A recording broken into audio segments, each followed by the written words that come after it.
Cooperative society जितनी भी संस्थाएं हैं, खास करके जो मकान बनाने का काम किए हैं, जो प्लाटिंग काटने का काम किए हैं, वह ऐसी कई संस्थाएं जो सालों साल, जिसका 30 साल, 35 साल, 25 साल का इतिहास हो गया, जहां पूरी कॉलोनियां बन गई। मैंने पिछली बार भी ध्यान आकर्षण के माध्यम से सोसाइटी की एनओसी खत्म करने की मैंने मांग की थी। माननीय मंत्री जी ने उस समय कहा था एक कमेटी बना रहे हैं।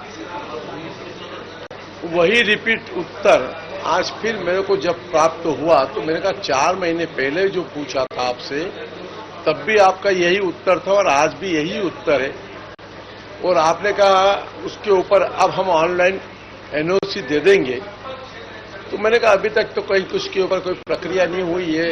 आपने जो कमेटी की मांग की, वो कमेटी की बैठकें आपने 2 की हैं।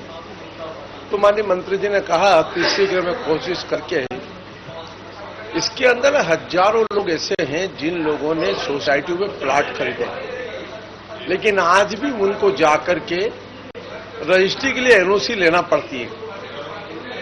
जब हाउसिंग बोर्ड, आरडीए ये सब ने धीरे धीरे फ्री होल्ड कर दिया, तो अब जब सरकारी संस्था फ्री होल्ड कर सकती है, तो कोऑपरेटिव सोसाइटियां जो बनी हुई है, इनसे एनओसी की आवश्यकता क्यों?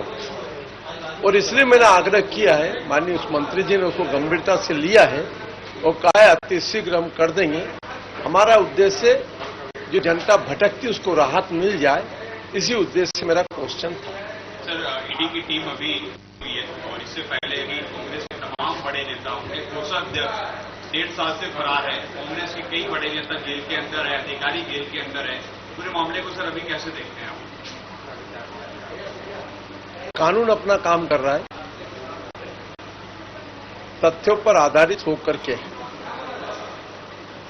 उनको कोई फ्लू मिला होगा, उनको कोई जानकारी मिली होगी, किसी प्रकार के उनके पास कोई सोर्सेस होंगे, उन सोर्सेस के आधार पर ही जाकर के कोई एजेंसी कहीं पर जाकर के रेट मारती है।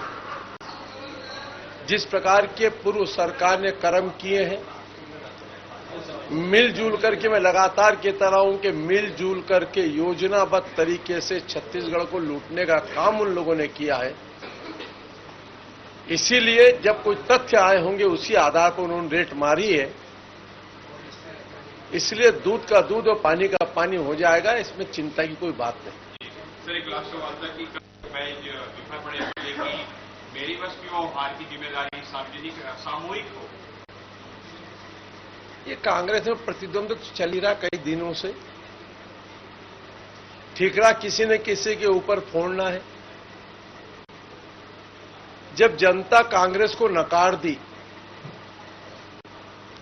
और जब नेताओं ने अपने समर्थकों को टिकट दिलाने की जिम्मेदारी लेकर के जब टिकट वितरण हो रहा था, उस समय भी लोगों ने, उनके नेताओं ने आरोप प्रत्यारोप लगाए। वो इस बात को इंगित करता है कि कांग्रेस में दलालों की ज्यादा पूछ परख बढ़ी। सामान्य कार्यकर्ताओं ने तो बेचारों ने विरोध करते अपनी बात को रखा। और आज जब ये बात आई कि अध्यक्ष का ऊपर इस्तीफा मांगने लग गए, तो एक पूर्व मंत्री ने इस बात को कहा है कि हम सब ने मिलकर के जब जिम्मेदारी के साथ में टिकट बांटी है, तो हमारी सामूहिक जिम्मेदारी है। इसलिए स्पष्ट है कांग्रेस की गुटबंदिता चरम सीमा पर पहुंच गई है, अभी सड़कों पर देखने को मिल रही है।